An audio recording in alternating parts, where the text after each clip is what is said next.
মার্কিন president Donald ট্রাম্পের ফ্লোরিডায় মারে লাগো বাড়ির নিরাপদ সীমানায় অনুপ্রবেশের পর এক ব্যক্তিকে গুলি করেছে সিক্রেট সার্ভিস। স্থানীয় সময় রোববার দুপুর 1:30টায় এই ঘটনাটি ঘটে। সিক্রেট সার্ভিস জানিয়েছে ওই ব্যক্তি ট্রাম্পের বাসভবনের উত্তর গেটের কাছে অবস্থান করছিল।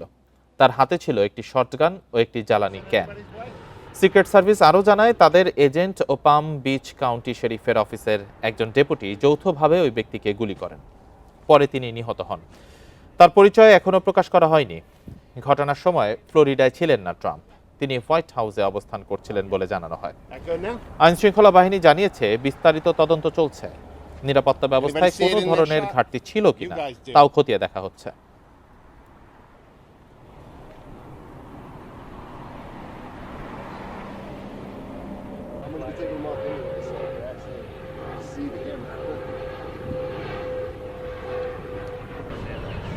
Send anybody's way?